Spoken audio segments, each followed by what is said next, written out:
Good morning विद्यार्थियों।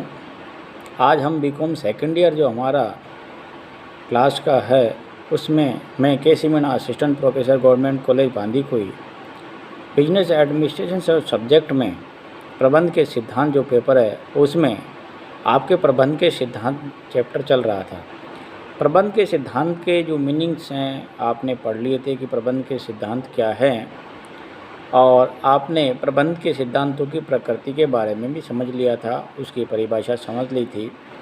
प्रबंध के जो सिद्धांत हैं, प्रबंध के सिद्धांतों के आशय से ये था कि वो किसी कार्य या ज्ञान के आधारभूत तत्व होते हैं, और ये जो तत्व होते हैं वो किसी विशेष क्षेत्र कार्य के संबंध में शोध, विश्लेषण, प्रशिक्षण आदि के माध्यम से निर्धारित होते हैं, और उसके बाद उनको सिद्धांतों के रूप में मान्यता दे दी जाती है।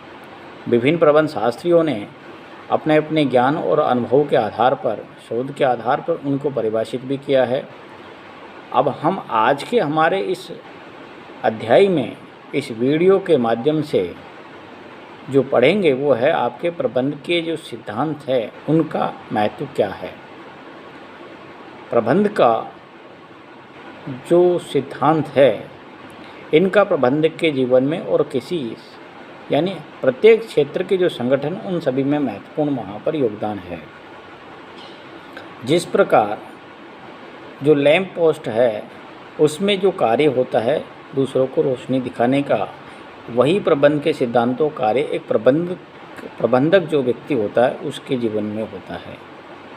बिना लैंप पोस्ट के जब तक वहाँ उजाला नहीं होता, उसी प्रकार बिना प्रबंध के सिद्धांतों के कोई भी प्रबंधक किसी भी संगठन में सफलतापूर्वक कार्य नहीं कर सकता।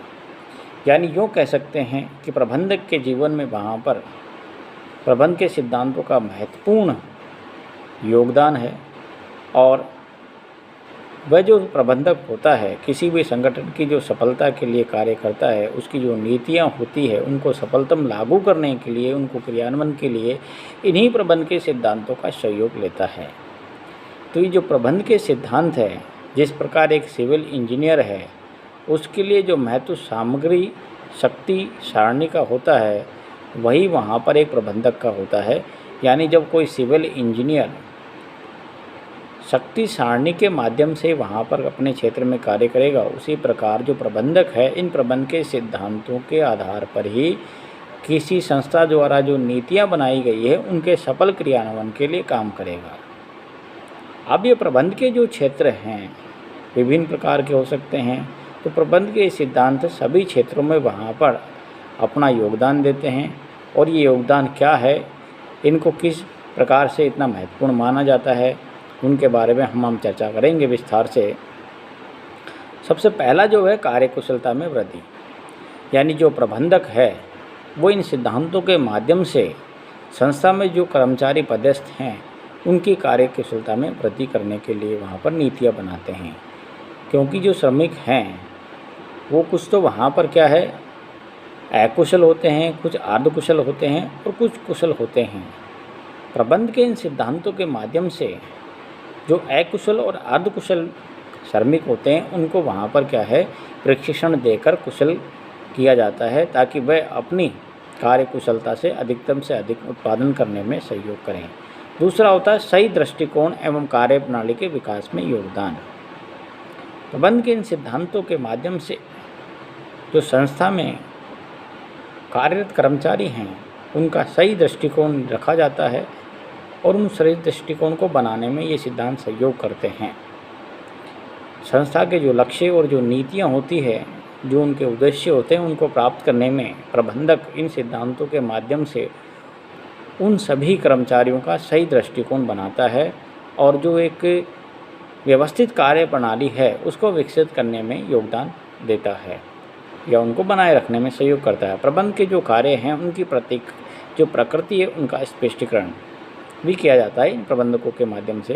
यानी प्रबंध के जो सिद्धांत है, जो प्रबंध के कार्य हैं, उनका यह व्याख्या करता है कि सर्वप्रथम जब कोई संगठन वहाँ पर स्थापित किया जाता है तो उसका नियोजन किया जाता है, उसकी प्लानिंग की जाती है, कि वहाँ पर संगठन जो है वो किस प्रकार स्थापित होगा, उनके संसाधन क्या है। उसके बाद में उस संगठन का ऑर्गेनाइजेशन यानी संगठन को बनाया जाता है।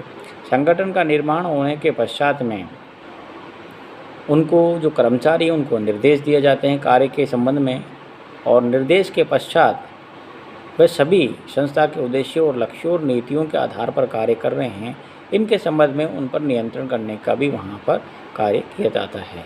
तो प्रबंध के जो भी कार्य हैं, इन प्रबंध के सिद्धांतों के माध्यम से वहाँ पर उनका स्पष्टीकरण किया जाता है, ताकि वे सभी लोग वहाँ पर प्रबंध के इन सिद्धांतों के माध्यम से अपनी अधिकतम कार्य कुशलता, सही दृष्टिकोण रखते हुए कार्य करें। और इसके पश्चात उनको प्रशिक्षण में सुविधा, क्योंकि प्रशिक्षण देने के पश्चात किसी भी कर्मचारी के कार्य में वहाँ कुशलता में वृद्धि हो जाती है।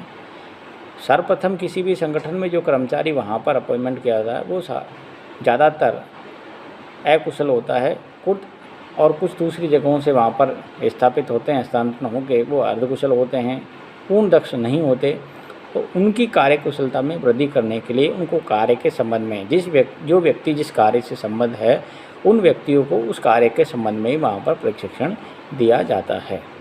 प्रशिक्षण किसी सेमिनार में दिया जा सकता है, और या संस्था में वहीं अगर कोई व्यवस्था हो तो वहीं पर उनको समूह या ग्रुप के रूप में दिया जा सकता है।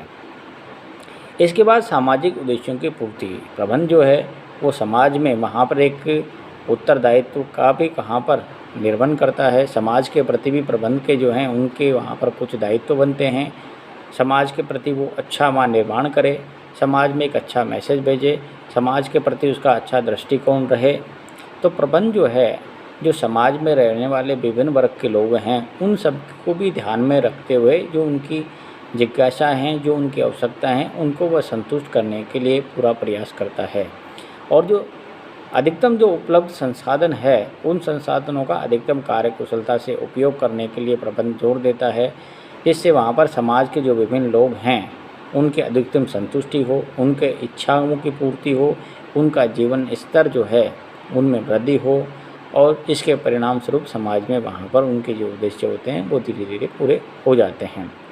प्रबंध पेशे का विकास भी हो रहा है। आज प्रबंध जो है प्रत्येक क्षेत्र में धीरे धीरे आपको देखने को मिल रहा है, इसलिए प्रबंध पेशे के रूप में भी स्वीकार किया जा रहा है, चाहे वो सामाजिक हो, राजनीतिक हो, व्यावसायिक हो, निर्माणीकरण से संबंधित हो, वैचारिक हो, धार्मिक हो, सामाजिक हो, आर्थिक हो, सांस्कृतिक, किसी भी प्रकार का संगठन हो, सभी संगठनों में प्रबंध की आवश्यकता वहाँ पर महसूस की जा रही हो, और संगठन में वहाँ पर जो है इन सभी क्षेत्रों में प्रबंध की आवश्यकता धीरे धीरे बढ़ रही है।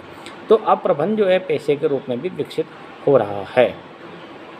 प्रबंध के जो कार्य हैं उनका समुचित विकास इसमें करने में भी ये महत्वपूर्ण भूमिका निभाते हैं। प्रबंध के हमने पूर्व भी पढ़ा है कि प्रबंध के जो कार्य हैं वो कार्य सर्वप्रथम जैसे नियोजन है, इसके बाद संगठन के निर्माण से संबंधित है, फिर निर्देशन से संबंधित है, और फिर नियंत्रण है। इसके बाद जो पांचवा आता है वो समन्वय है। तो प्रबंध के जो विभिन्न कार्य हैं, इन सभी कार्यों में वहाँ पर क्या समन्वय बनाकर उनके जो उद्देश्य होते हैं उनके अनुसार पूरा करने में प्रबंध के सिद्धांत सहयोग करते हैं। प्रबंध से संबंधित अब जैसे किसी भी संगठन की जटिल समस्याएं हैं, उनका समाधान करने में प्रबंध के सिद्धांत वहाँ पर सहयोग करते हैं। ये जो समस्या होती है जिस भी क्षेत्र में जिस भी विषय से संबंधित है, ये उस पर अपने ज्ञान और अनुभव के आधार पर उसमें शोध करते हैं, उनका विश्लेषण करते हैं, और परीक्षण के आधार पर उनको विकसित किया जाता है। धीरे धीरे वे सिद्धांत व्यवसाय में जो भी समस्याएं होती है, उन समस्याओं का समाधान इन सिद्धांतों के माध्यम से हल कर लिया जाता है, जिससे वे व्यवसाय वापस पुनः गतिशील हो जाए, और उसका जो वातावरण है आंतरिक और बाह्य, वह वापस पूर्व की भांति लाभ में प्रारंभ हो जाए। तो संगठन जो है वो धीरे धीरे इन प्रबंध के सिद्धांतों से वहाँ पर गतिशील हो जाएगा। और संक्षेप में हम ये कह सकते हैं कि प्रबंध के जो सिद्धांत हैं, ये सभी सिद्धांत एक व्यावसायिक संस्था और विभिन्न संगठनों के सफलता में महत्वपूर्ण योगदान देते हैं। धन्यवाद। हम फिर आएंगे आपके लिए एक नया वीडियो लेकर।